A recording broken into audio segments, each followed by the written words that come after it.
안녕하십니까? 네, 한 주 동안 평안히 잘 지내셨습니까? 네, 각자의 위치에서 영적인 전투를 벌이다가 이렇게 다들 승리하시고 이런 밝은 표정으로 또 교회에 오셔서 환영하고 또 개인적으로 하나님께 감사가 됩니다.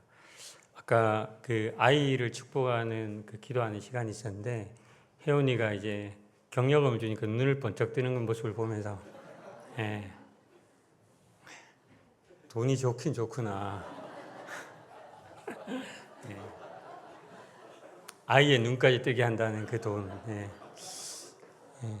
그 혜은이를 처음에 이제 밴드에 사진 올라온 거 봤는데 딱 하나가 보이더라고요. 원래 사람은 자기가 가지지 않은 거에 눈이 보이잖아요. 예, 혜은이의 다리 길이가 보였습니다.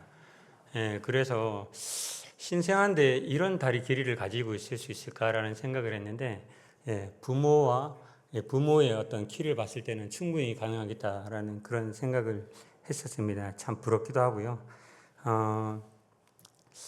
하나님께서 우리에게 이제 교회에 아이들을 많이 주신 것에 대해서 정말 감사합니다. 그래서 성도님들께서도 그 아이들이 잘 자라갈 수 있도록 기도해 주시면 좋겠고, 또 한편으로 드는 생각이 아이를 기다리는 가정들이 우리 교회도 많이 있습니다.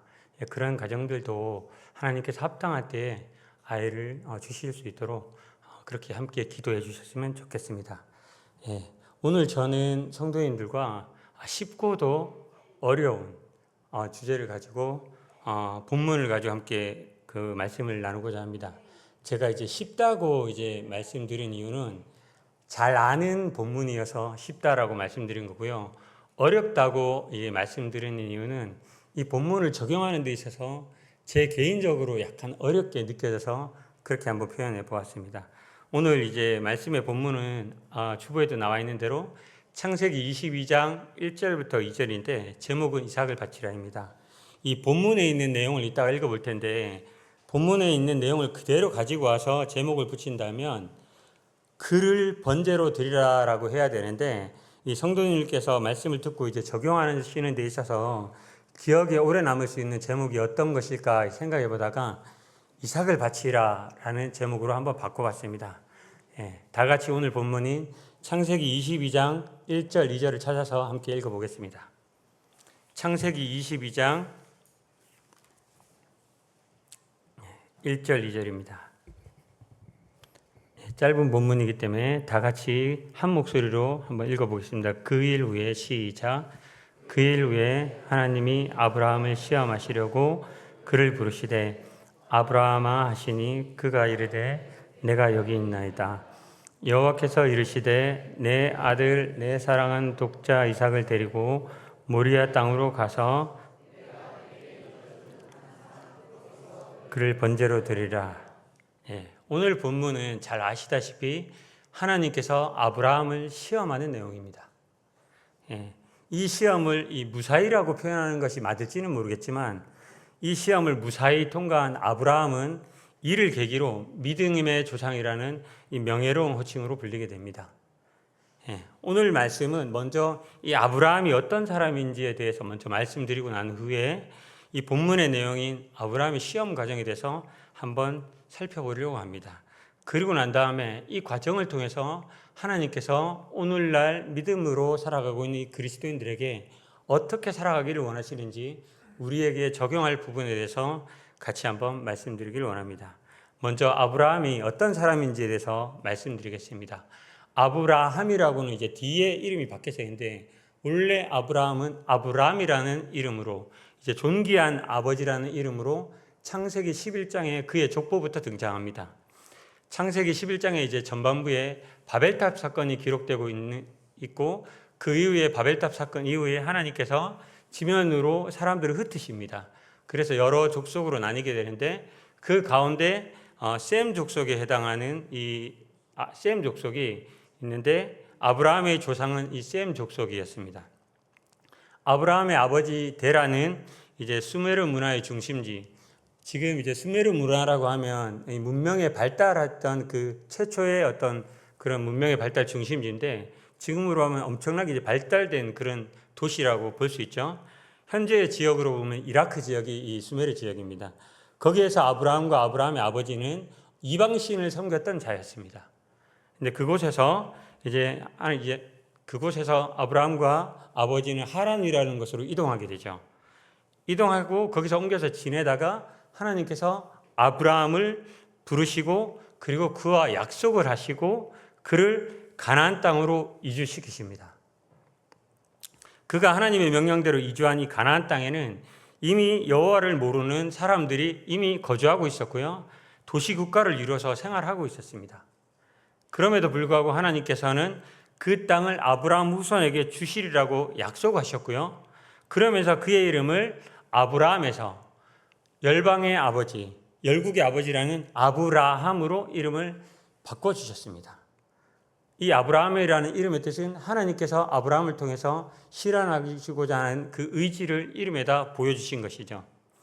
아브라함은 자신의 눈으로 하나님께서 약속하신 것들이 이루어지는 것을 보지는 못했습니다. 그런데 그것이 이루어질 거라고 믿고 있었습니다. 이 아브라함과 우리 지금 여기 앉아 계신 성도님들, 저와 성도님들에게 두 가지 공통점을 발견할 수 있습니다. 그 첫 번째는, 공통점의 첫 번째는 아브라함도 우리도 모두 하나님의 주권적인 선택을 받은 자라는 사실입니다. 성경은 하나님께서 아브라함을 선택한 이유에 대해서 특별히 언급하고 있지 않습니다. 아브라함의 집안이 좋았다든지, 아브라함의 외모가 출중했다든지, 아브라함의 성격이 뛰어났다든지, 아니면 재력이 많았다든지, 이런 것들에 대한 조건을 이야기하고 있지 않고 단순히 하나님께서 아브라함을 선택하셔서 그에게 약속을 하셨습니다. 우리도 마찬가지죠. 우리도 아브라함과 마찬가지죠. 하나님께서 저와 여기 계신 성도님을 택하신 이유는 우리의 어떠함에 있지 않습니다. 그것은 하나님의 주권적인 선택이십니다.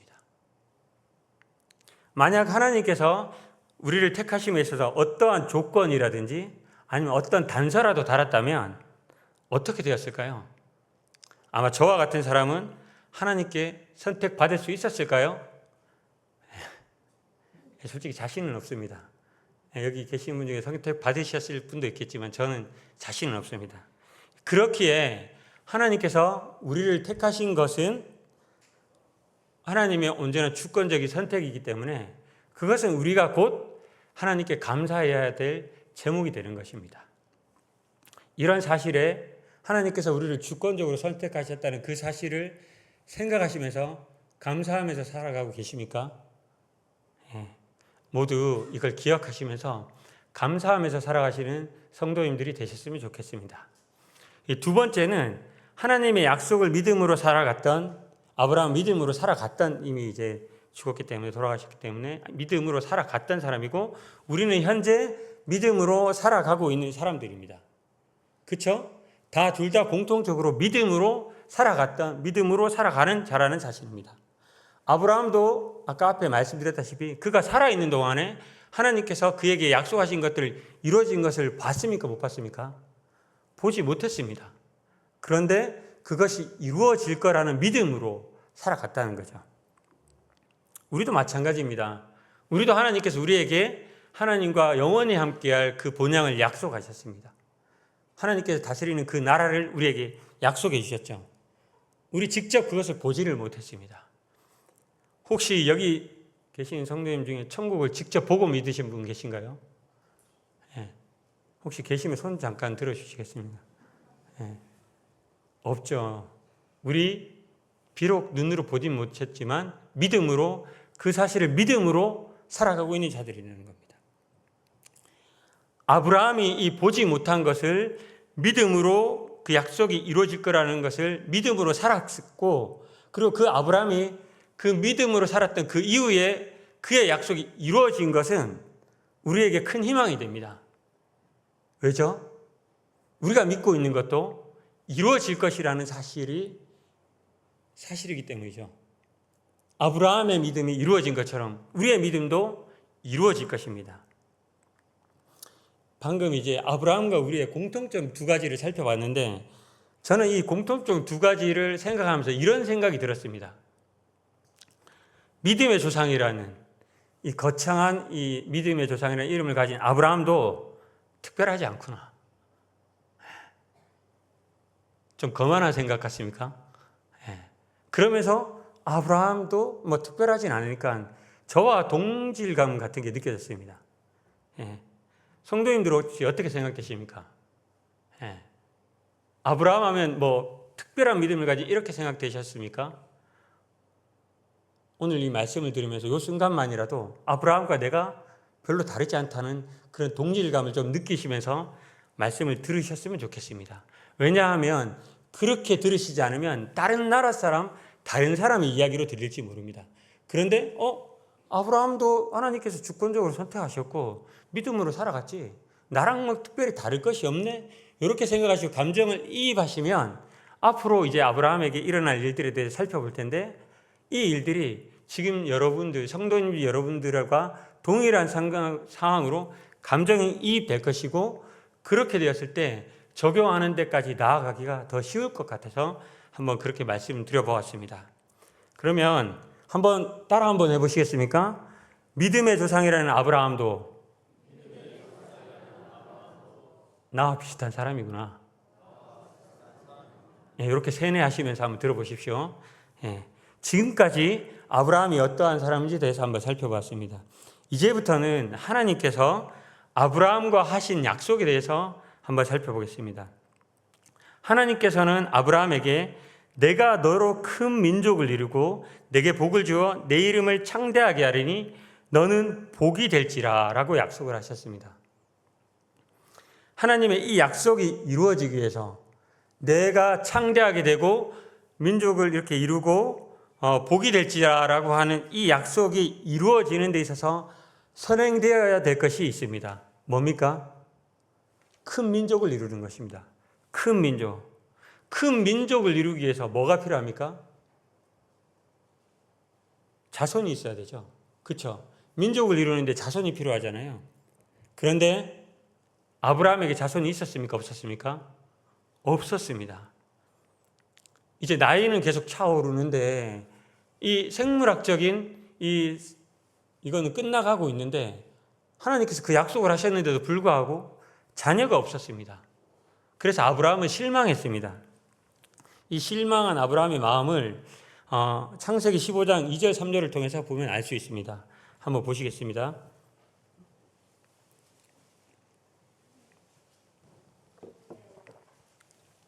아브라함이 이렇게 얘기했습니다. 창세기 15장 2절 3절 제가 한번 읽어보겠습니다. 아브라함이 이르되 주 여호와여 무엇을 내게 주시려 하나이까? 나는 자식이 없사오니 나의 상속자는 이 다메섹 사람 엘리에셀이니이다. 아브라함이 또 이르되 주께서 내게 씨를 주지 아니하셨으니 내 집에서 길린 자가 내 상속자가 될 것이니이다. 아브라함이 지금 뭐라고 얘기하고 있죠? 지금 내 씨가 없다, 내 상속자가 없다 라고 이렇게 이야기하고 있죠. 실망스러운 그런 말을 이야기하고 있죠. 이후에 하나님께서 다시 아브라함에게 약속을 하시는데 아브라함은 그 실망 가운데 실수를 저지르게 됩니다. 어떤 실수를 저지르게 됩니까? 아내 사레를 통해서, 사레의 여종을 통해서 이스마엘을 낳게 됩니다. 인간적인 실수를 저지르고 말죠. 그렇게 실수함에도 불구하고 하나님께서 아브라함에게 계획하신 일들을 이뤄 가십니다. 그에게 아들을 약속해 주시고 그 아들을 주십니다. 그 약속의 아들이 누구입니까? 이삭입니다. 하나님께서는 아브라함과 사라가 아이를 갖기에는 이 생물학적으로 도저히 불가능하게 되었을 때 그때 이삭을 주셨습니다. 우리는 하나님께 어떤 부분들을 기대하고 바랍니다. 이런 기대하고 바람에서 우리가 생각한 때에 우리가 이해할 수 있는 방법으로 하나님께서 나에게 무언가를 주시기를 원합니다. 그렇지 않습니까? 그런 것들이 되지 않았을 때 하나님께 재촉하기도 하죠. 빨리 무언가를 이루어달라고 약속하셨지 않냐고, 아니면 이게 나한테 필요하다고 얘기하고 있죠. 그런데 이런 태도는 하나님을 믿는 것이 아니라 하나님을 도구로 사용하려는 어리석은 태도입니다. 하나님은 전지전능하신 분이십니다. 하나님은 모든 것을 하나님께서 계획하신 이 가장 선한 때, 즉 바르고 합당한 때 이루어 가시는 분이 누구십니까? 하나님이십니다. 우리가 그런 하나님을 기대하면서 기다리지 못한다면 아브라함과 같은 인간적인 실수를 범하게 될 수도 있습니다. 또 돌이켜보면 우리도 그런 실수를 우리의 삶 가운데 수없이 저질러 왔을지도 모릅니다.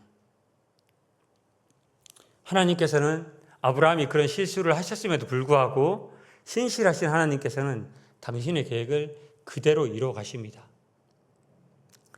아브라함에게 그 약속하신 것들을 이루시기 위해서 하나님께서는 그 하나님의 때에 이삭을 주셨습니다. 하나님은 우리와 생각이 다르신 분이십니다. 우리는 우리가 생각할 수 있는, 우리가 알고 있는 그 시직의 범위 내에서 생각하고 그런 것들이 이루어지기 위해서 조바심을 내지만 하나님께서는 모든 것들을 다 알고 계십니다. 어떤 때가 가장 바른 것인지, 어떤 때가 가장 합당한 때인지 하나님은 알고 계십니다. 그 하나님의 때에 하나님의 계획을 이뤄 가십니다. 비록 우리가 생각했을 때는 이 가망이 없어 보이고 또 우리가 생각했을 때는 이게 이루어지지 않으면 안 될 것 같다고 생각되는 그렇게 될지라도 하나님께서 하시고자 하면 어떠한 방법을 사용해서도 하나님께서는 이루십니다. 이것을 기억하셨으면 좋겠습니다. 이것을 기억하시고 하나님을 온전히 의지하는 우리 성도님들이 되셨으면 좋겠습니다. 이제 계속해서 아브라함의 이야기를 보면 이제 어느 정도 시간이 흘러서 이삭이 이 모리아 땅까지 가는 장거리 여행을 할 수 있을 정도로까지 되었을 때, 그 정도에 자랐을 때 이제 하나님께서는 아브라함을 시험하십니다. 오늘 본문의 내용이죠. 하나님께서는 이제 아브라함을 시험하시죠. 22장 1절 2절을 보면은 그 일 후에 하나님이 아브라함을 시험하시려고 그를 부르시되 아브라함아 하시니 그가 이르되 내가 여기 있나이다. 여호와께서 이르시되 내 아들 내 사랑하는 독자 이삭을 데리고 모리아 땅으로 가서 내가 내게 일러준 산 거기서 그를 어떻게 하라고요? 번제로 드리라고 하셨습니다. 번제 뭔지 아시죠? 태워서 드리는 겁니다. 산채로 태워서 하나님께 드리는 겁니다. 아브라함에게 이삭이 어떤 존재였습니까? 지금 앞부분에 이렇게 얘기한 이유가 아브라함의 이삭이 어떤 존재였습니까? 그것을 이야기하기 위해서 얘기했습니다. 하나님께서 아브라함에게 이삭이 어떠한 존재인지 모르시고 지금 번제를 드리라고 하셨을까요? 하나님께서는 정확하게 아브라함에게 이삭이 어떤 존재인지 아셨습니다. 그것은 하나님께서 번제로 드리라고 하실 때 이 하신 명령에 분명히 나타나 있습니다. 뭐라고 했습니까? 내 사랑한 내 아들, 내 사랑하는 독자 이삭을, 이렇게 표현하셨습니다. 내 사랑하는 독자. 아브라함에게 있어서 이삭은 그냥 아들이 아니었습니다. 여러 아들 가운데 그냥 아들이 아니었습니다. 하나님께서 아브라함에게 약속하신 내 씨로 큰 민족을 이루게 하겠다는 그 약속의 상징이자 그 약속으로 얻은 하나밖에 없는 아들이었습니다. 하나밖에 없는 사랑하는 독자 이삭을 하나님께 번제로 바치라는 이 명령은 아브라함에게 있어 그냥 단순한 이런 명령이자 단순한 시험이 아니었습니다. 이것은 그에게 큰 시험이자 동시에 엄청난 시련이었을 것입니다. 그런데 이 성경을 우리가 읽다 보면 이런 아브라함에게 명령을 받은 이 아브라함이 이 자식을 드릴지 말지 고민했다든지 이 망설였다는 그러한 어떠한 내용도 성경에 기록하고 있지 않습니다. 그저 명령을 받은 아브라함은 아침 일찍 일어나서 두 종과 이삭을 데리고 번제로 쓸 나무를 쪼개서 가지고 하나님께서 자기에게 명령하신 곳으로 이동해서 갔습니다. 그리고 거기에서 3일에 걸쳐서 도착한 그곳에서 아브라함은 두 종 보고 이제 여기서 기다려라 하고 이제 이삭만 데리고 좀 더 나아갔습니다. 이제 나아가서 거기 가니까 이삭이 질문하죠. 뭐라고 합니까? 재물은 어디 있나요? 이렇게 질문하죠. 당연하죠. 이 재물을 드리러 왔는데 재물이 없으니까 재물은 어디 있나요? 이렇게 물으니까 아브라함이 이렇게 얘기하죠. 하나님께서 자기를 위하여 친히 준비할 것이다 라고 답변합니다. 이제 그곳에 도착해서 아브라함은 아들 이삭을 아들 이삭을 제사로 드리기 위해서 제단을 쌓고 나무를 이렇게 버려놓죠. 그리고 그 아들 이삭을 결박을 합니다. 묶어가지고 이 제단 위에 올려놓고 죽이려고 칼을 들었을 때 그때 하나님의 여호와의 사자가 나타나서 아브라함아 아브라함아 하면서 그것을 막습니다. 그러면서 이 시험이 끝나죠. 우리는 지금 제가 이렇게 아브라함이 시험 받는 장면을 쭉 얘기했지만 이 시험의 결말을 알고 있기 때문에 크게 와닿지도 않고 이 긴박성에 대해서 크게 동의가 안 될 수도 있습니다.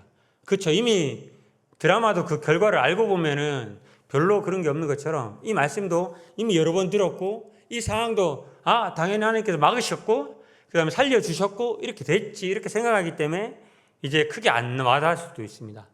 그런데 아까 제가 처음에 말씀드린 대로 성도님들이 아브라함이라고 한번 생각해 보십시오. 성도님들에게 이 이삭과 같은 존재가 있다고 생각해 보십시오. 근데 그를 번제를 드리라고 했다고 한번 상상해 보시기 바랍니다. 우리가 상식적으로 생각했을 때는 이 하나님께서 나한테 약속을 하셨는데 이 약속을 이루기 위해서는 반드시 이 이삭이 필요한데 그렇지 않습니까? 이 이삭이 필요한데 그를 바치라고 하셨습니다. 아브라함과 같이 하실 수 있었겠습니까? 아브라함은 도대체 무슨 생각으로 이삭을 제물로 바치려 했을까요? 히브리서 저자는 이 아브라함이 한 행동에 대해서 이렇게 얘기합니다. 히브리서 11장 17절부터 19절을 찾아서 한번 읽어보겠습니다.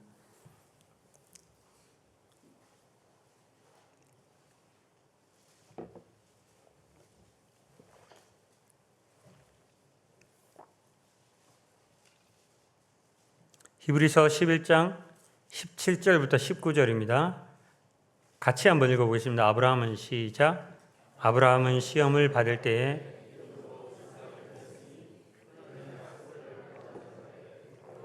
들을 드렸느니라. 그에게 이미 말씀하시기를 내 자손이라 칭할 자는 이삭으로 말미암으리라 하셨으니 그가 하나님이 능히 이삭을 죽은 자 가운데서 다시 살리실 줄로 생각한지라. 비유컨대 그를 죽은 자 가운데서 도로 받은 것이니라. 하나님은 아브라함에게 약속하시기를 아브라함의 자손은 하늘의 별과 같이 될 것이며 그 자손을 통해서 모든 나라가 이 복을 받을 것이라고 말씀하셨습니다. 근데 그런 약속을 받았음에도 불구하고 아브라함과 아내 사라에게는 이 약속을 이 약속을 이어갈 자식이 없었습니다. 그래서 그 두 사람은 기다렸죠. 10년이 지나고 또 10년이 지났는데도 자식이 없었습니다.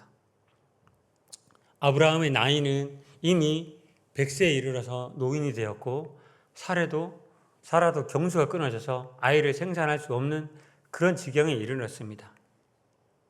그런데 하나님께서는 하나님의 그 신실하심으로 기적을 일으키셔서 이삭을 낳게 하셨습니다. 하나님은 그 약속하신 것을 충실히 이행하셨죠. 하나님께서 약속하신 것들을 행할 능력이 있는 분이셨고 또 하나님은 하나님 당신께서 하신 그 약속을 이루시는 신실하신 분이셨습니다. 자, 이렇게 해서 이 이야기가 하나님께서 이삭을 주시고 이 이야기가 끝나버렸다면 참으로 하나님의 약속이 이루어진 아름다운 이야기죠.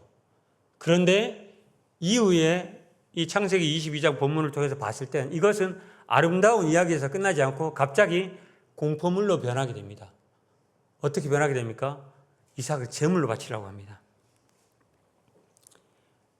이 말도 안 되는 명령, 하나님께서 약속하신 그 이삭을 제물로 바치라고 하는 이 명령을 통해서 갑자기 이 이야기는 무서운 이야기로 변하고 맙니다. 하나님의 이 신실함에 대한 모든 약속, 하나님의 이 언약에 대한 약속이 이루어지는 것이 이 아이에게 걸려 있는데, 아브라함의 입장에서는 이 아이가 죽어버리면 모든 것이 끝날 것처럼 생각되지 않았겠습니까? 이삭이 죽어버리면 지난 10수년간 기다려와서 겨우 맺어진 이 열매가 그냥 다시 원점으로 되돌아가 버리지 않았겠습니까? 그런데 앞서 말씀드렸다시피 이 명령을 받은 이 아브라함의 마음속에는 네 명의 이 감정을, 모든 것을 우리는 알 수 없지만 그의 태도에서 불안하였다라든지 하나님께 대한 분노하였다라든지 그런 암시는 어디에도 찾아볼 수 없었습니다. 아브라함은 그저 하나님께서 하라고 하신 일을 곧 행동으로 옮길 준비를 했고 실행하였습니다. 아브라함은 분명 왜 하나님께서 이런 요구를 나한테 하시지? 라고 생각했을지 모르지만 그 이유에 대해서는 알 수 없었습니다. 아브라함은 하나님이 제사 후에 이삭을 다시 살리시려나 보다 라고 그렇게 추측은 했었겠지만 하나님의 계획은 그것이 아니었을지도 모릅니다. 이제 우리는 이 구절에서, 이 지점에서 믿음이 무엇이라는 것을 알 수가 있습니다. 아브라함이 이삭을 제물로 바치면서도 그가 안심할 수 있었던 것은 그가 하나님이 어떤 분이신지를 정확히 아는 가운데 그의 임재와 약속하심과 신실하심, 그 하나님의 능력뿐만 아니라 하나님의 명령이라는 그 확고한 그 기반 안에서 행동했기 때문입니다. 아브라함은 약속으로 주어진 그 이삭이 아니라 그 이삭을 주신, 그 약속을 하신 하나님께 초점을 맞췄던 것입니다. 누구에게요? 이삭이 아니라 하나님께요. 우리는 이삭을 바치라는 이삭을 바치라는 하나님의 말씀에 순종하는 이 아브라함을 통해서 믿음의 삶이란 무엇인지에 대해서 생각해 볼 수 있습니다. 믿음의 삶이란 하나님께서 정말 존재하시며 그 약속하신 대로 이루실 거라는 그 사실을 믿음으로 말씀에 순종하며 살아가는 것이 믿음의 삶입니다. 때로는 그 순종해야 될 것에 있어서 내가 생각하는 그 상식을 뛰어넘을 때도, 내가 판단하는 그 범위를 벗어나서 도저히 이해하기가 어려울 때도 내 상식과 내 판단을 내려놓고 하나님께서 말씀하신 것이 분명하다면, 하나님께서 나에게 말씀하신 것이 분명하다면 그 말씀을 의지하고 순종하는 것이 이 바로 믿음입니다. 이 안타깝게도 저를 포함한 믿음으로 살아가는 이 많은 사람들 중에, 여러 부류 사람들 중에 하나님이 아닌 이삭에 초점을 맞추면서 살아가고 있는 사람들이 많은 것 같습니다. 이삭은 하나님께서 약속을 이루기 위한 하나의 도구에 불과한데도 그 약속을 하신 하나님을 온전히 바라보지 못하고 이삭에게 집중하면서 살아가고 있는지도 모릅니다.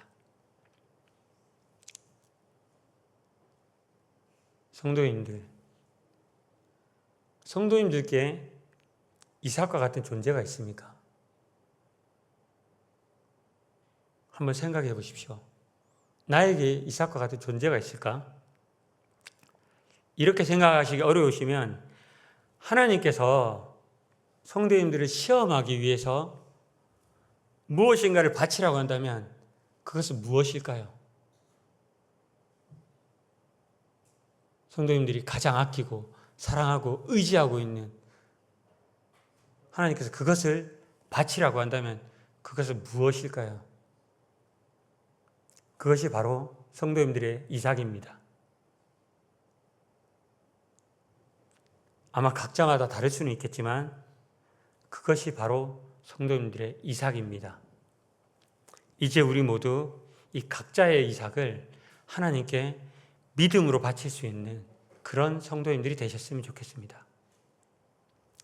더 이상 이 이삭이 아닌 이삭을 주신 하나님, 이삭이 아니어도 우리에게 약속하신 것들을 신실히 이루어 주시는 그 전능하신 하나님, 그 하나님께 초점을 맞추고 그 하나님을 온전히 신뢰하면서 의지하면서 그 하나님 말씀에 순종하는 진정한 믿음의 삶을 살아가시는 저와 우리 팔공로교회 성도님들이 되셨으면 좋겠습니다.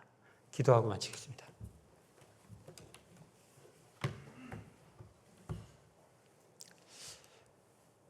하나님은 신실하십니다. 하나님께서는 저와 같은 자들, 우리와 같은 자들에게 약속을 주셨고 하나님의 그 신실하신 계획들을 이뤄가시는 능력 많으시며 전지전능하신 아버지 하나님이십니다. 아버지 하나님, 우리는 때때로 연약하여서 하나님을 바라보지 못하고 우리에게 주어진 것들을 바라보며 그것들을 의지하려 합니다. 아버지 하나님, 이 시간 믿음으로 이 땅을 살아가는 자들로서 하나님께 온전히 초점을 맞추며 하나님을 의지하고 살아가기를 원합니다.